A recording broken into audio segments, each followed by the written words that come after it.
My name is Brandon Hofstede, and I'm the Community Economics Program Leader with the University of Minnesota Extension. And it is my pleasure to kick off today's webinar on stories of business transition from Minnesota, the good and not so good. Before we begin, I would like to thank our co-sponsor, Illinois Extension's Community and Economic Development Practice. This webinar is a continuation of their Rural Business Transition webinar series, which you can find. My colleague Raven just dropped that into the chat. And you can also find their access to their website as well. And that series was developed in collaboration with Dr. Norm Walzer and Dr. Chris Merritt. Before we begin, a few housekeeping items as we normally do. This webinar is being recorded and the final video will be posted on our website. Again, you can find that link in the chat. And when it's all ready, it will be up on our website, along with all the presenter slides, as well as any resources that are discussed today during the webinar. We also have closed captioning, so if you need that, you can find that at the bottom. It should show up on your ribbon at the bottom as a CC. And as a friendly reminder, please be sure to mute your microphones when you're not speaking. And if you have questions or comments during the presentation, please feel free to drop that into the chat. My colleague from Illinois, Mike Delaney, you should find him at the top along with my name. We will be monitoring those, and then you can also direct a private chat to either one of us if you don't want to ask something that broadcasts to the entire webinar. So today's webinar includes two presenters, Michael Darger and Anna Luepke, and I will start with Michael. Michael is a community economics specialist at University of Minnesota Extension, where he manages our business succession and transition program and has led Extension's connecting businesses and community work for 27 years. His current research collects stories of success and failure in business transitions, and his related interests include employee ownership conversions and business retention and expansion.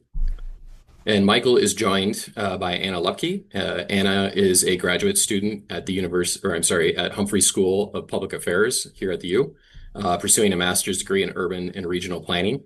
This past year, under Michael's supervision, Anna interviewed business owners across Minnesota and into Wisconsin about their transition experiences and developed a series of case studies, which you'll learn about later in the program, to serve economic developers, researchers, and small business owners. And together, Michael and Anna will present the latest research on business succession and transition, including those case studies that I had mentioned before, which will surface some of the themes that the owners discussed and faced. So with that, I will turn it over to Michael and Anna. The floor is yours. Great. Good morning. Yeah, I want to thank the University of Minnesota and the University of Illinois Extension. It's nice to have this joint webinar about business succession and transition, and to Illinois in particular because they had their own series on this topic of 5 webinars, and so this is in effect the 6th webinar, and I kind of hope these things keep going into the future.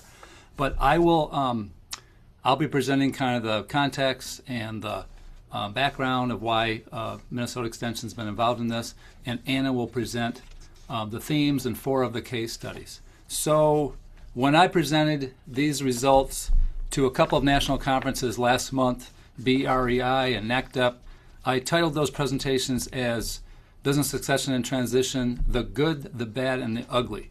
And we kind of tamed it down a bit, as you see in this title, but maybe I should have kept that title, GBU, because we saw a lot of good, some bad, and we actually got to some things that were kind of ugly in some of these business owners' stories. But regardless of how you label these case studies, they will be, I think, a solid contribution to both the literature and to kind of the practice of informing business owners and trusted business advisors and communities about this topic, which I call business succession and transition. So hopefully they'll be useful for businesses and your communities. And so I think someone needs to mute, but yeah, okay, we'll get going here.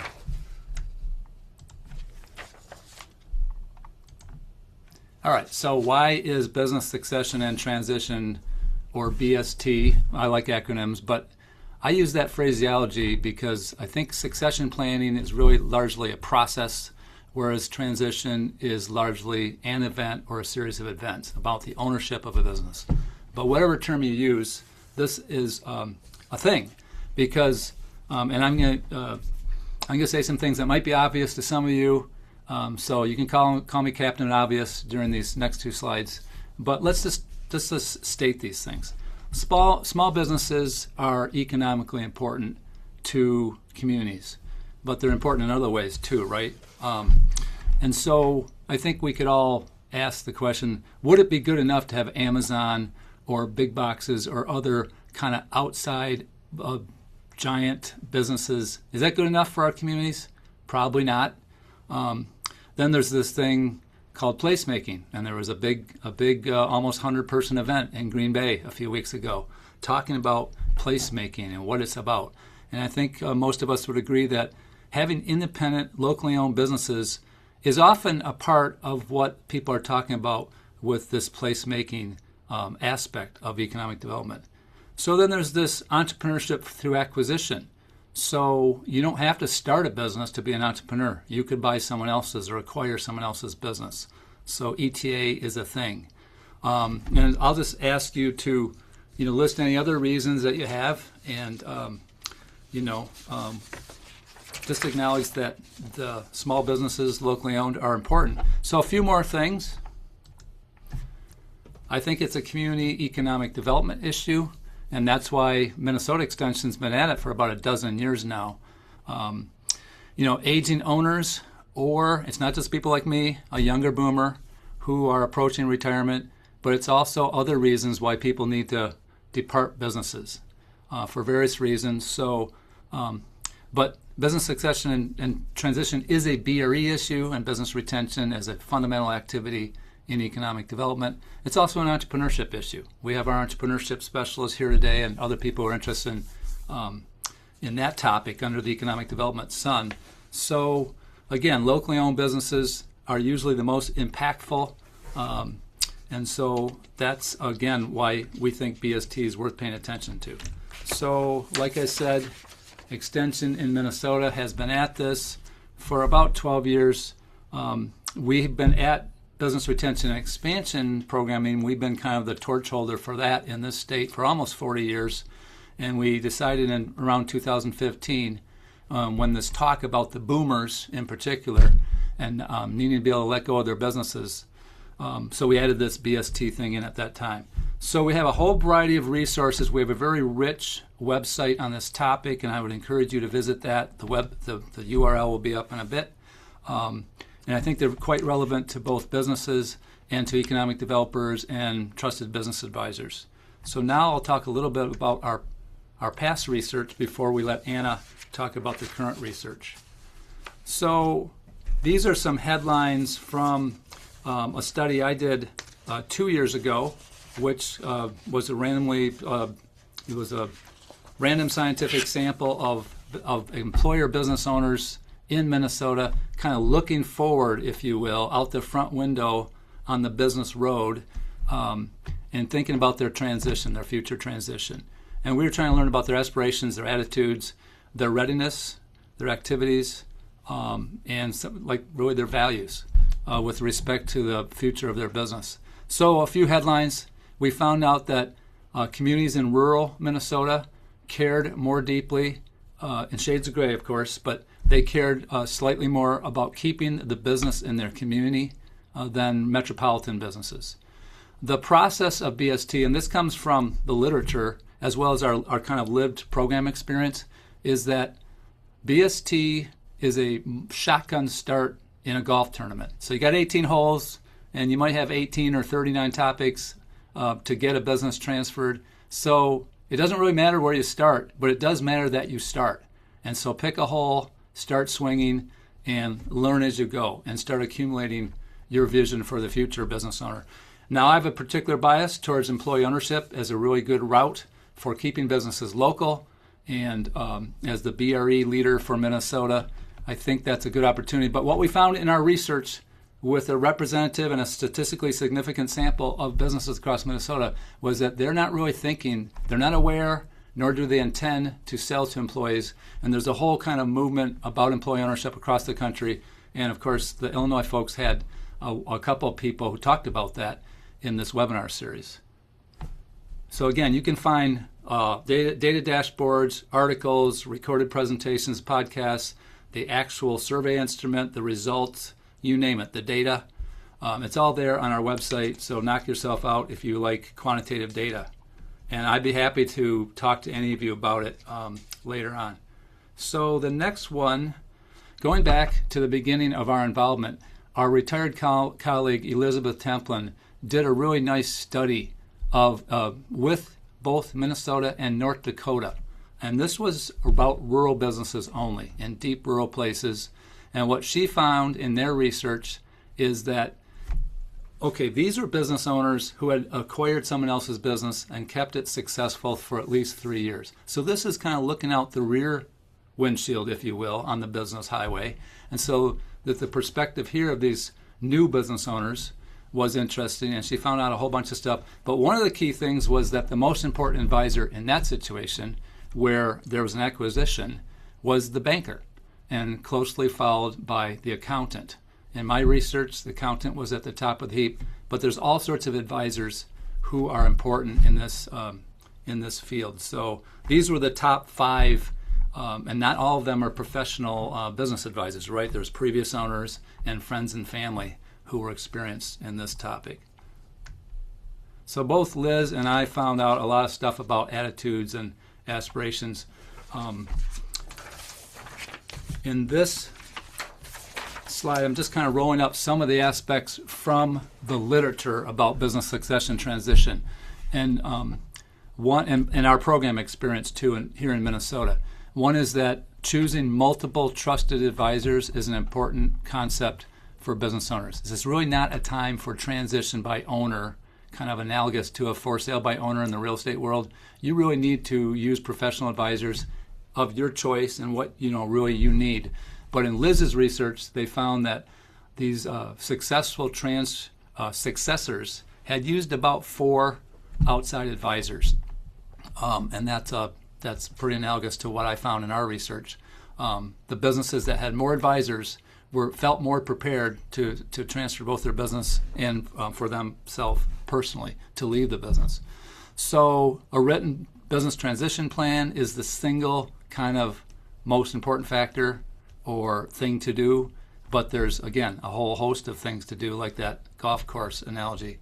So starting early, 3 to 5 years, is often heard, especially with family businesses. If you want to transfer to family, then it might even be longer than that for the succession planning process.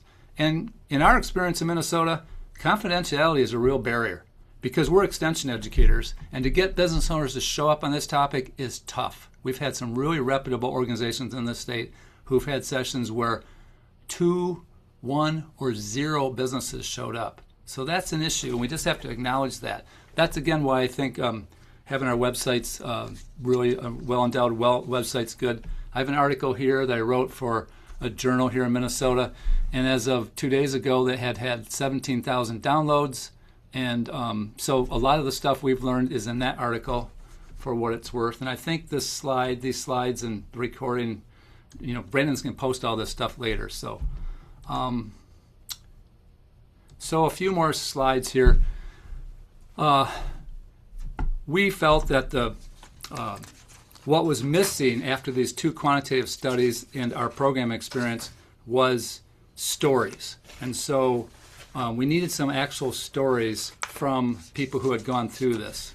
And so the need for these stories was because business succession is both a technical process about all the stuff you have to do in the business and in the people who run the business, but also it's an emotional process for owners. And you'll see that in Anna's presentation. So the stories here can help illustrate the emotions involved and the kind of things that people struggle with. Qualitative research can inform quantitative research and kind of enrich it. As far as our methods, we solicited stories through our networks. It was hard to find business owners who would sit down and talk about this. We did offer them a $100 gift card from Target, and we went through our institutional review board here and got an exemption. Some of these stories have their names intact. Some of them have chosen to have their names de-identified, but they're all real stories. They have a single point of view, Anna interviewed one person, not multiple people, because we didn't have the resources and the time. But there's still valuable stories, even though it's just one point of view. And we're very pleased that 11 have now been published on our website, and you'll see those in a minute here. So just a few aspects before I turn it over to Anna. First, we covered many of the types of ways of transferring a business. I'm talking about the kind of structure, the kind of deal. So family, multi-generational family transfers, third-party buyers who are people who have not been in this particular kind of business before, strategic or private equity. We're pretty sure one of these buyers who we didn't talk to, we talked to the seller, was that type of buyer. We've had a manager buyout in Canoe Country, an employee stock ownership plan, which is a form of selling to rank and file employees, and a worker cooperative, again, selling to rank and file employees. And finally, a form of bankruptcy, which is called receivership, which that gets into a little bit of the ugly aspects of things that can happen.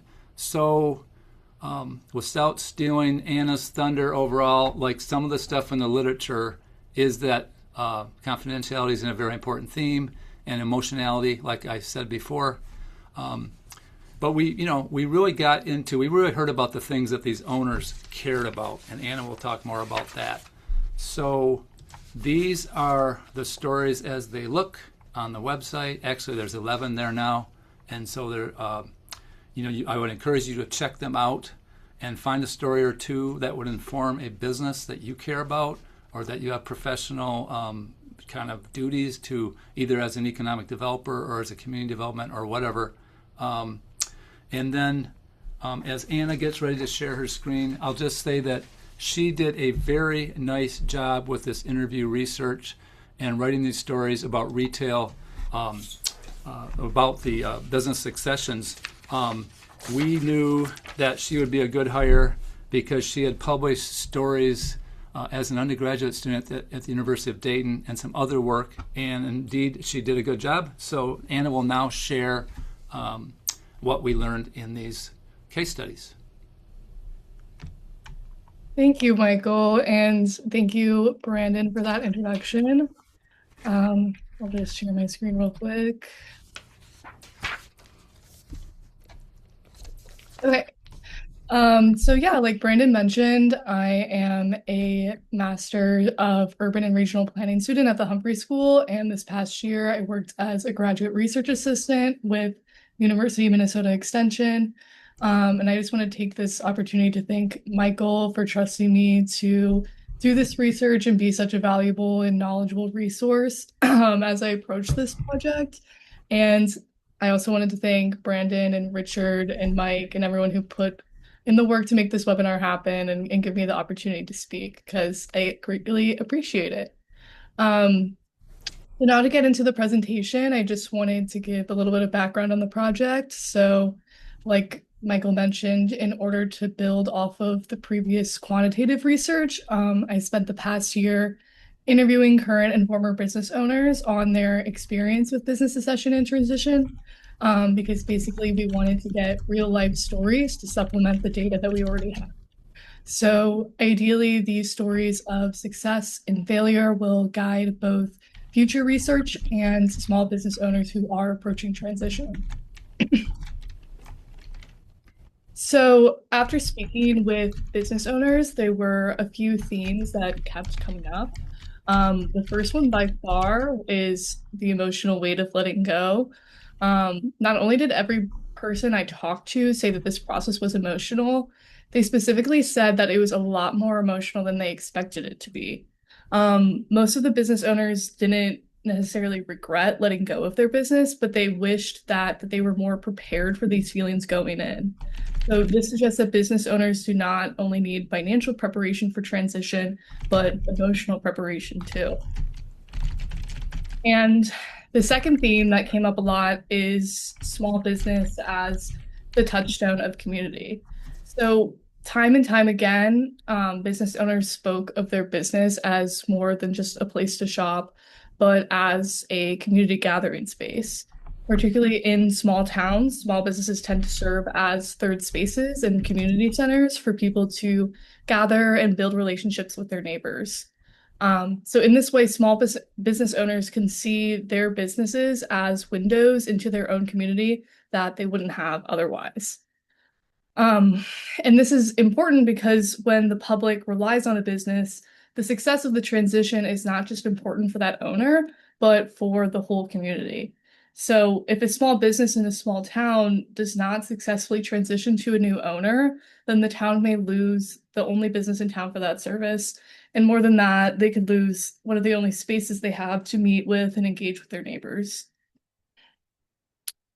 The third one that I wanted to highlight was maintaining the integrity of the business.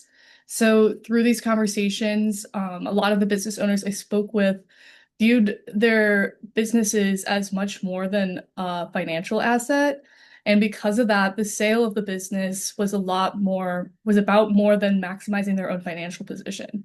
Some of them clearly associated their own values with the values of the business, so it was important to them that these values were maintained even after they departed. So, when considering a buyer, these owners tended to look for someone who reflected their own values and mission rather than simply looking for the highest bidder. The next one that came up a lot was prioritizing employee well-being. I think that this is because the culture of small business tends to foster close relationships between owner and staff. So I found that a lot of the owners I spoke with feared selling to someone who could lay off or mistreat their staff. And many of them went out of their way to ensure that their own employees would still have a job and be treated fairly after the transition, even if they had nothing else to gain from that. The next one that I wanted to talk about is timing transition, because multiple of the business owners I spoke with received the advice that they should sell when the business is still on an upward trajectory and not when they're aging out of ownership. Which there may be some truth to this advice, but it can lead to elevated emotional challenges if owners are transitioning out of the business before they feel ready. And then on top of that, it encourages owners to sell their business prior to retirement. So this means that they'll need a plan for what they will do after they exit the business. Another really big one is the intersection of business and family, because small businesses are often heavily intertwined with family, because children and relatives of business owners often grow up working in that business. And additionally, parents who start and grow their own businesses often desire to pass that business to their children, or someone related to them, both because they trust them, but also because they want to pass on this valuable asset. So, but the problem is conflict can arise when passing a business within family, as the line between family member and business partner is blurred. And more than that, parents may not always plan for the scenario where their children don't want to take over the business, which can lead to a closure of a business that may have otherwise survived. Um, and then lastly, this one is really similar to the role of family, but the role of personal relationships often come into play, because I found that the owners that I spoke with most wanted to leave their business with someone that they trust, which is likely someone that they already have a close relationship with. So this means that these business transactions were often between friends and colleagues and former employees. So that familiarity and trust that is built with someone you know can definitely help the transition go smoother, but it can also bring up those complicated relationship dynamics. And on top of that, it can lead to the parties opting for a more of like a gentleman's agreement type sale with less paperwork and documentation and more trust put on someone's word alone, which can lead to issues down the line. So now to get into some of the specific case studies, these are the four stories that I'm going to touch on today. First is Jim, who had a number of things go wrong in the sale of his business. Then we have Mike and Katie, who are a couple in Hibbing, a small town in the Iron Range of Minnesota, who successfully purchased two businesses. Then we have Mark, who had a successful sale, but is unhappy with what the buyers are doing with his business. And then lastly, we have Leah, who sold her consulting firm to a workers' co-op. So first, Jim. Jim is the former owner and founder of IV Desk, which is a cloud computing company that he launched with a colleague after 20 years as a programmer. Even though neither of them had any experience running a company, they decided to go all in on this. And while business was slow at first, it eventually took off, growing more and more each year. The problem was this growth is really expensive. IVDesk had to buy costly new equipment to put in a data center each time they grew, meaning there was a massive upfront cost each time they gained a new customer. So, in order to afford this growth, Ivy Desk needed funding. So, when Jim and his partner were approached by two advisors who wanted to take the company public, they went for it. And at first, it seemed like the right decision. Investors raised more than $2 million dollars and gave the company the opportunity to expand. However, in order to do so, the advisors also introduced a new pricing model that drove up the price of the company's services, which drove away a lot of potential customers. So, as growth slowed, investors stopped putting in their money, leaving ID Desk without the capital that it needed. So, with a shrinking customer base and a lack of funding, the company was on a downward spiral and Jim wanted to get out. Eventually, he found buyers who were willing to purchase the company, but at a price lower than the cost of the company's shares, meaning the investors would lose money. Because of this, the two advisors threatened Jim with legal action if he were to sell, leaving Jim stuck with no way out. So, with no other options, IVDesk entered receivership, which is a process similar to bankruptcy that allowed the company's assets to be sold while protecting employees and customers. So, a company purchased IVDesk's assets for $1.5 million, which was a small dent in the company's $5 million debt. The investors were paid out first, leaving Jim to bear the bulk of that financial burden. So, when thinking about the takeaways from this story, one of the biggest takeaways that Jim had when I talked to him was to talk through business decisions with friends and colleagues, because one of his biggest regrets was going into business with these advisors, because to him, he basically thought that this was the turning point that ultimately drove the business into the ground. So, really, he just wishes that he talked through this decision with a couple of friends, and maybe they would have warned him against it. And then when we're talking about themes, at the end here, we see prioritizing employee well-being. Because while Jim's company entered a downward spiral, the main thing that he cared about were his customers and his employees. So the purchasing company agreed to keep the staff of IB Desk on for 3 months so that they could spend that time looking for other jobs. Even though receivership was not the ideal outcome for his business, it ensured that his employees would at least have the opportunity to have a job after this process was over. So next we have Mike and Katie. Mike and Katie are a married couple in the town of Hibbing in the Iron Range. And while the two now own and operate two local businesses, they didn't always plan for it to be this way. It all started when they heard rumors that the owner of a small business in town, Vina Advertising, was thinking about retiring and selling the business. So they decided to call her up and find out for themselves. The owner confirmed that she was selling the business, and more than that, she wanted Mike and Katie to buy it. That phone call led to a year of super secret meetings, which was an effort to keep word from running wild through their small town. And by the time they finally signed the papers, Mike was offered his dream job and Katie was still teaching. So suddenly, on top of 3 kids and 2 full-time jobs, they now owned their own small business. So after a few chaotic months, Katie left her job to focus fully on the business. So following the sale, the two chugged along for about a year and a half, running Fina Advertising without any plans to grow. But their small town had other plans. One day, Katie was walking through the showroom of Fina Advertising when a woman she knew from town came in. The wife of the print shop owner in town walked into the store and told Katie that something she was not expecting. She wanted Mike and Katie to buy the print shop, Express Print. At first, Mike and Katie were skeptical, but the more they thought about it, the more they were interested. Not only would it align perfectly with the business they were doing at Fina Advertising, but the owners were their friends. Since Mike and Katie had already undergone one business transition, this one went a lot quicker. They already had a business plan written for Fina Advertising, so all they had to do was modify it to include the print shop. In addition to Mike and Katie's experience, the owners of Express Print had already been working with a business broker for more than a year before they reached out to Mike and Katie.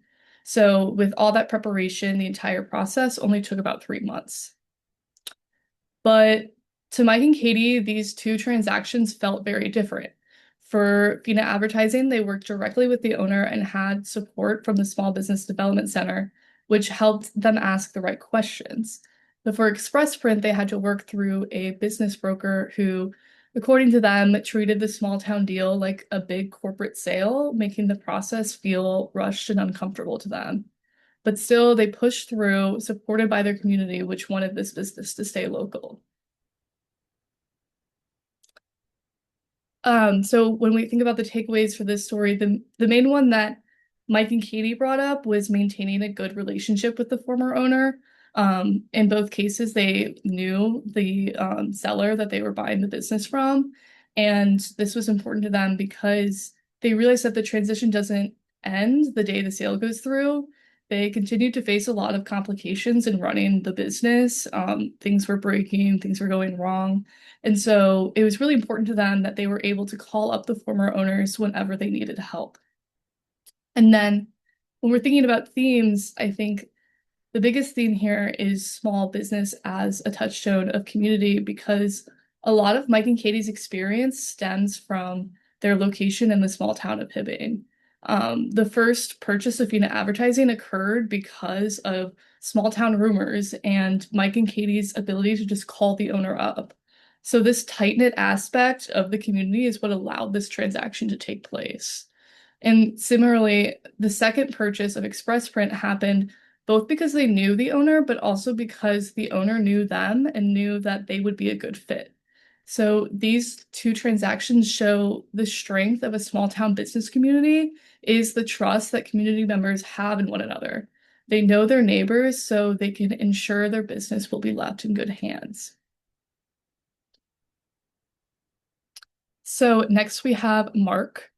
Mark is the former owner of a chiropractic clinic, which is a business that he purchased right out of chiropractic college. And he loved everything about it, his patients, his staff, watching the clinic grow. For him, running this practice never felt like work. But as he got older, Mark knew that he needed to start planning for transition. His financial advisor kept reminding him not to wait, and his wife really wanted to travel while they still could. So even though he wasn't fully ready to retire, he began the process. From hiring a broker to finalizing the sale, the transition took about 3 years. So his biggest priority was finding a buyer who shared his values, would keep his staff, and would maintain the patient-first culture that he had built. Eventually, Mark found someone who he thought fit that vision. But once the sale went through, things didn't exactly unfold the way that he expected. Mark sold the business to this new buyer, but since he wasn't ready to retire, he stayed at the clinic working as a chiropractor. Because of this, Mark still had to come to work and watch the new owners transform the clinic right in front of him. Staff he had hired left, patients stopped coming in, and the values that he had worked hard to establish were no longer honored. Employees weren't paid on time, procedures changed without warning, and respect for both staff and clients declined. People brought their concerns to Mark, but since he was no longer the owner, there was nothing that he could do. Mark is required to stay for 11 months after the sale, and at first he imagined staying longer, but now he is not sure. Looking back, he says the transition was far more emotional than he expected. Even 8 months later, he still feels the weight of it. He knew that his business would change after transition, but he wishes he had been better prepared for how personal and how difficult that change would feel.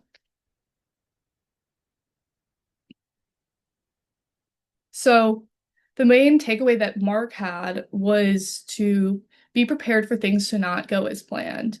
Because although Mark is disappointed with the way that the transition worked out, he isn't sure what he could have done differently. Because at the end of the day, he felt that as though the buyer had misled him. So ultimately, he just wishes that he was more prepared for things to go wrong and prepared for the emotions that came with that. Ultimately, this entire process was just a lot more emotionally charged than he anticipated. So, and then thinking about the themes, a main one is maintaining the integrity of the business because from a purely financial standpoint, Mark's sale went exactly as planned. He sold the business for a fair price and he got the money that he needed out of the business. But despite that, he still sees this as a failure because ultimately it was never just about the finances. He was proud of the business he built and the quality of care he gave to his clients. And even though he was no longer the owner, it pained him to see that wash away.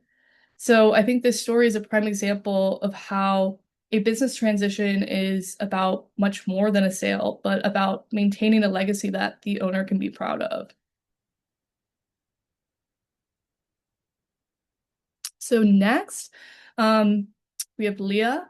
Leah is the former owner and CEO of the Improve Group, which is a evaluation consulting company in St. Paul. In 2019, Leah approached her 20th anniversary at the company, and she wanted to plan her exit in a way that would maintain her legacy. And more than that, she valued her employees and the time that they had given to the company over the years. So for Leah, this contributed to an interest in a employee ownership model where employees could not only be decision makers, but directly reap the benefits of their work. So Leah reached out to an exit planner who introduced her to the idea of worker-owned cooperatives. After surveying the employees and finding interest, Leah and the company decided to move forward with a transition to a worker-owned co-op. The workers formed a committee, and one person from that committee was selected to negotiate the sale directly with Leah. The negotiations weren't always easy. Most of the sale price reflected the cash in the business, and Leah wanted to take most of that cash with her, while the employees wanted to keep it in the company as a safety net. And Leah understood this fear because before, all the risk had fallen on her, but under a cooperative, it would now fall on everyone. But still, they worked through those differences and eventually agreed on the terms of the sale. The employees financed the purchase using three sources: the cash that was already in the company, a traditional loan, and a seller finance loan from Leah. While she likely would have earned a gotten a higher price selling to an outside buyer, she felt like the tax advantages of the cooperative model made the trade-off worthwhile. So after the sale, any employee with at least 3 months of tenure could become an owner with a $500 buy-in. And leadership shifted to a five-person management team paired with a cooperative board that votes on strategic decisions. And Leah feels like these results speak for themselves. The first year as a worker co-op was the most successful year in the company's history, and the business has continued to thrive in the 3 years since. So the takeaway that Leah had was to have an advisor who represents your interests because Leah worked on this transition with a firm that specialized in advising worker-owned cooperatives. And going into the sale, she assumed that they would be advising both sides, both the buyer and the seller. But eventually she realized that they were really there to support the employee team. So even though everything worked out in the end, she just wishes that she had someone on her side going through the transition just to help things go a little bit more quickly and smoothly. And then thinking about the themes, it's really strong here that it's maintaining the integrity of the business and prioritizing employee well-being. Because from the beginning, Leah had her employees as a top priority. While she did want to get a fair price for her business, she wasn't looking to get the highest price possible. Instead, she just wanted to ensure that she would be able to reward her employees for the work that they had done to get the business to where it was, because she couldn't have done it without them. And in the end, her net proceeds rewarded her too because of the tax benefits of worker cooperatives. So I think that Leah's story is a great example of how employee ownership can be used as both a way to maintain the integrity of the business and empower the business's own employees. So that's all of the case studies that I'm going to cover today. But if you are interested in learning more, there are a total of 11 case studies that are currently published on the website. And you can try scanning the QR code, or we can maybe drop the link in the chat. With only so much time, I had to condense these stories a good amount, so I would highly recommend reading the full case studies online. Yeah, and that's all I have. So thank you so much for your time. I really appreciate the opportunity to talk about this research because I do really think it's important. Yeah, now we can open it up to questions.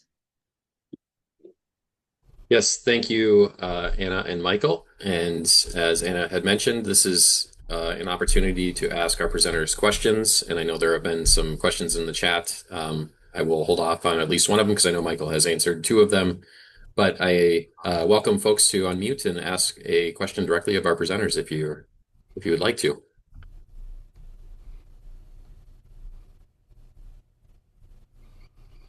To get us started, Michael, I'll start early on when you were presenting. Don had asked about the previous owners if they were too conflicted to be an advisor, and I don't know if you just wanted to speak to this, what you were finding in the research.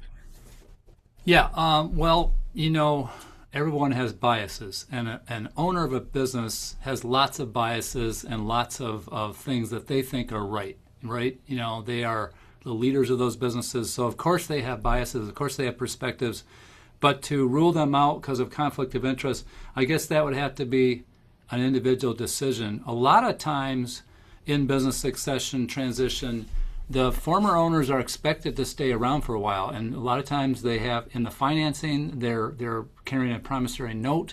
So how the governance and how the leadership happens for the business going forward, these former owners know a lot. Now the thing is, when you transfer anything to another human being, you can expect changes to be made. And that can be hard for the owners who are departing, right? Because they think they got it right. But we expect change, and that's part of, I think, why, like I just put the thing about the employee ownership, but when employers become owners, they bring forward more of their ideas and more of their best performance. And this has been studied by Rutgers University and all its affiliates for their institute about employee ownership and there's another name, but it's basically getting more shared ownership of enterprises around the world. So I don't know, was it? I think that answered it.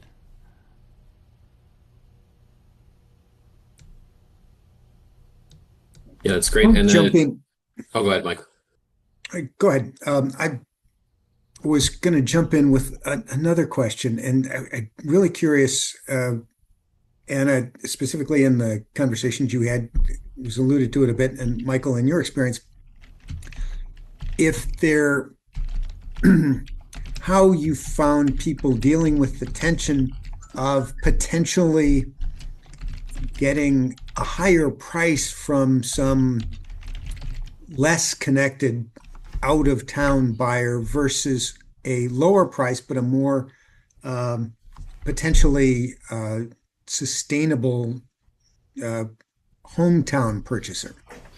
Yeah, well, there's a lot there. And, in my research in 2023, we asked businesses about factors. That's a word we use to talk about their values and what they cared about. And in fact, of those 286 businesses, there was two things they cared more about than their personal financial situation, which is the way we describe their wealth.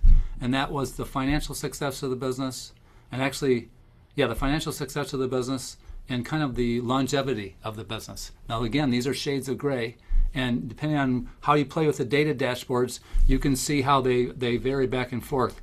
But, basically all these businesses owners care about the future of the business, but the price, and there's a lot there.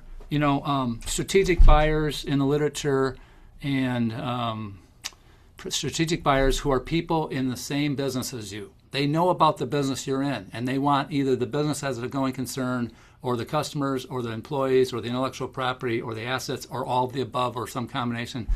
So, and it goes down from there. So employee ownership, for example, the three forms that, your former speaker, Michael Palmieri, and he's the third webinar in the Illinois series, he did a good job of talking about ESOPs, worker co-ops, and EOTs, employee ownership trusts. And typically the price point or the net will be lower for those type of transactions. However, there are tax benefits for two of those employee ownership. So the gross proceeds can be still pretty good. And that's what Leah found. Leah received a lower price, most likely, than she would have in the improved group that Anna talked about. But her net proceeds were pretty good because she got this tax benefit. And don't ask me about the tax benefit. It's you go talk to your CPA, and we refer people to outside experts. So, for instance, the person who asked about business valuation, we don't do that extension in Minnesota, but we know people who do. And you need to find people in your own area who are trusted business advisors to play that role. So that's part of the ecosystem. But yeah, the prices, I think there's a trade-off thing, Mike, back to your question about price, gross proceeds or net proceeds of the sale, and then what do you care about? I mean, if you want the integrity of the business, which is the phrase that, Anna was using, then I think the most likely scenarios are selling to the manager, family member, or rank and file employees, people who have been involved with that business and care about it as a going concern. If you sell to strategic buyers, private equity, third-party buyers, or out-of-towners, or liquidation, I think you're less likely to see the business going forward as a going concern. And again, we don't make any judgments. This is based on what these owners want to do. But if there's certain things they care about, they have to think about what kind of future buyer and how do they get that person. That story about Mark, there's that phrase I put in the chat about fat wallets and broken hearts. And I think they got a good sale price, but they were disappointed what happened. You don't have control when you're a departing owner. But if you're selling to a stranger, there's less likelihood, I think, of it going forward the way you want it to than if you're selling to someone who you know already, right? Which kind of makes sense. And I think we saw that a little bit in Grand Rapids, who were Hibbing. Mike, the Finas, who she talked about, were known local people and right there in that Iron Range town. And they're trusted members of the community. And those sellers might have got a better price if they had sold, but they kept it local. And that's part of the theme you can get there. Anna, what did I miss? Yeah, I was going to bring up Mark because I think that some people are going for the highest bid and are trying to get the highest price, which is normal. It's normal to care about your own financial situation. And that is what Mark did, because I think he went for the highest price, and it was owner was creating a chain basically with his business, and they were able to offer him the highest price more than someone who was just coming out of college like he was when he bought the business. And I think that he didn't realize how much he did care about maintaining the values of the business until it was too late. And to make it worse, he still works there, which is really uncommon. And he is still going into the business every day and seeing everything change. So I think that in retrospect, he might have gone for a lower price if it meant that the values of the business were going to be maintained. And then there's another story that I didn't talk about in this presentation, but it was a garage door outfitter. And the owner of that business talked about how private equity had started to buy up all of the other garage door outfitters in town and were giving her higher and higher offers. But she turned them all down, even though it would be a good amount of money for her, because she cared about this business and she saw how when private equity was buying up these businesses that the knowledge in the industry was lost. And it was important to her to be able to maintain that skill and the knowledge in the industry before it's all gone. She also said like she's not in this like running a small business to make money because if you're trying to make money, you could do anything else because it's not going to make you that much money and it's a lot of work. So the money aspect wasn't enough to sway her to sell that business in a way that doesn't respect her values. We can take another question. I like Carver's question, but I just wanted to take the liberty of sharing my screen real quick because all of these resources we're talking about, including these current case studies, are on this website, and including the sorry. So if you go to that website and you scroll down, we have this YouTube channel, and Carver's question is partly addressed in some of our 2 or 3 minute videos about this. Poke the Bear is a video about bringing up and confidentiality. But the case studies are right here, and I'm just going to go there, and the 2 other research projects are down here. But let's just go to the case studies real quick because the written form is really good. I'm biased, of course, but Anna did a good job. These are substantive 5 to 7 page stories, and it really gets into the emotionality. And she did a good job of giving the gist of it.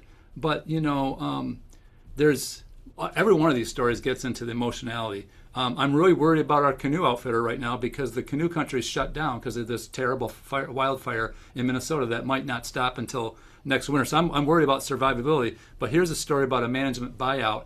And that gentleman talks about some of the anxieties of being an entrepreneurship through acquisition person where he took over someone else's business. None of these stories are going to be exactly like the business that you're thinking of, dear audience, but they all have some universal truths. And some of the things we're talking about here are in each of these stories. So I do have a spreadsheet that I could share with people that kind of outlines. We have them of several different NAICS industry codes. We have several different some people are looking forward. We have a gentleman here who is going to take over the business from his parents, but it's not until they die that he gets it. So it's kind of an awkward transfer moment, right? I think my opinion, they could come up with a better plan for transferring the leadership and ownership. But he talks about, and he's in rural Minnesota. He talks about the anxiety and whether he thinks he's got what it takes as a future 3rd generation buyer. But they're all there, and I'll stop sharing. And I encourage you to and you'll see takeaways because I kind of finished these stories when Anna's GRA ship ended. And so some of the takeaways I ended up on the stories are slightly different than the ones that you see because we each take different things away from these. And so, for what it's worth, I'll stop sharing my screen. And I think Carver's question about confidentiality is really important. There is no right answer here, but I believe that economic developers, at a minimum, in their BRE, which is business retention and expansion, when they visit businesses and they have those touch points with businesses, I think they should bring this up. And we have some videos about that. But in the privacy of an owner's office or location, that's a very appropriate question about, what's your transition plan? And that doesn't mean the economic developer has to have the answers, but they, I think, need to have the courage to bring it up. And they might get some people a little bit ticked off at them because it's none of your business. But I think an economic developer's job is to bring things up for the good of the local economy. And so, but what you say, Carver, is really well said. And I think one of my former colleagues who managed this program before me, she got really frustrated because she had a hard time, Jennifer Hawkins, in getting owners to show up for this topic. So that's why I think the website is important and other ways of knowing, other ways of sharing. It's instead of extension people, sage on the stage, which is something we're very comfortable with, but we need other ways of informing people. And so that's why I'm really pushing the website here and videos and stuff like and research because I think each of you can, and I don't think Minnesota businesses are that much different than most people here in Minnesota, but we have a lot of Wisconsin, Illinois, and rest of country. I don't think your business owners are that much different than ours. So knock yourself out. And Michael, I'm just going to piggyback on this.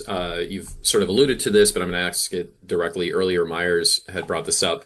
So oftentimes this succession is thought of as more of a private thing that happens between the seller and a buyer, and you bring in the support mechanisms around you to be able to make it happen. But clearly, part of your research has shown that there is a role for city government and EDAs and other parts of the ecosystem to support facilitating these transitions. Can you just speak a little bit? And I know there are several people from across the country that probably could speak to this as well.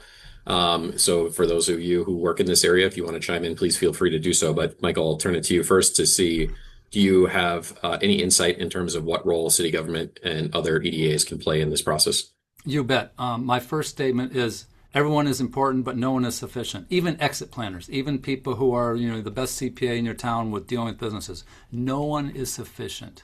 You saw the research from Liz Templin, where they had to have almost 4 advisors for these successful transitions in Minnesota. That's 10-year-old research, but I think it's still true. So be prepared to try to connect the businesses and economic developer and local government officials. They're carrying the torch for their community. So they shouldn't be ashamed to do that, even if they don't know about 1042 rollovers and they don't know about the best way of structuring incentive options and all that stuff. There's people around who know that stuff, but the emotional part is a part that's a block for a lot of people, right?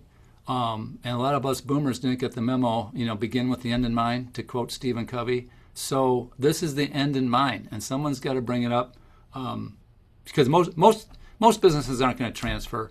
But for the ones that are, you want to help in whatever way you can. And so one more thing. For Minnesotans, we do have a network, a business succession transition kind of ecosystem networking group that I convene. We've been doing it for about 5 years. And we have all sorts of people, including the people you mentioned, Brandon. So if anyone's interested in that in Minnesota, we can invite them to our sessions. And they can reach out to you directly, Michael, or Yes. Yep. or myself, if you're interested in joining that. Yep. Wonderful. Well, we're almost at time. I'm going to throw a real softball from Deborah, and she was just asking, how did you choose the interviews for the case study? So I don't know if you can speak to that quickly. Okay. Well, we basically were pretty, I'm not going to say desperate, but like I said, it's hard to get people to talk about this topic. Some of these people are people in our networks who, Jim's a friend of mine, but he felt he and his wife lost that's the ugly. They lost their entire investment in that business. They lost a big chunk of their retirement. That's an ugly thing. And his courage to be able to tell that story, I admire him. Okay, he's a friend of mine. Is that a conflict of interest? No. He's a person who is willing to share a story that I think is valuable for all sorts of people out there that you all know. Because not everything is great in human life, right? So we need to be able to talk about things that are not successes. But again, and one thing that I'm not sure Anna mentioned it, she mentioned his employees, but Jim was very proud about the fact that with receivership, he was able to protect his customers' computer, their cloud computing. If that had been subject to a seizure or those assets had been, if the company had stopped, a lot of businesses would have been hurt in Minnesota. So the employees and the customers were protected. And again, there's so many aspects to this, it's hard to remember it all. Anna. Yeah, it was kind of difficult to get people to want to speak to us. I think someone mentioned this in the chat, but part of the reason why is people just don't want to talk about it, especially people who were thinking about selling their business definitely did not want to talk about that because it's getting the word out. So yeah, it was basically anyone who was willing to talk to us. We just put out a survey, put it out in the world, and anyone who reached out, I was willing to interview, and most of them did have an interesting story. So, and we did have some fake businesses emerge. We did try to use social media to recruit. Don't bother. We had all sorts of posers. We didn't get a single real business, and we actually interviewed one business owner who was posing, and they sounded pretty good. They tooled themselves off with AI, but they were fake. They didn't own a real business in Minnesota. So yeah, good luck. So yeah, use these stories because I think it's gonna be hard for you to create stories like this. We all have stories, but if you're going to, I want to go back to that private sector thing. This is largely a private sector thing. Most of the knowledge, the technical knowledge, and a lot of the change management knowledge is amongst private sector consultants. That's great, but we have a role in the public sector and the research sector of helping kind of cohere and hold the torch up. But it's getting the right resource to the business owners at the right time. So I think there was a question about entrepreneurship through acquisition that Bridget had said in the registration, and that's a thing, and I hope it develops. But we don't have anything else to say on that at this time. Yep, and I want to be respectful of everyone's time. Thank you, Anna and Michael, and thank you so much, Illinois Extension, for working with us on this, and thank you all for taking your lunch hour to join us. If you're interested in another webinar, we have one on August 12th, so it's Wednesday, and it's on, if you're interested in economic impact analysis, we will have something on demystifying the economic impact analysis that you're welcome to join. So with that, I hope you all have a wonderful day. Take care. Thank you.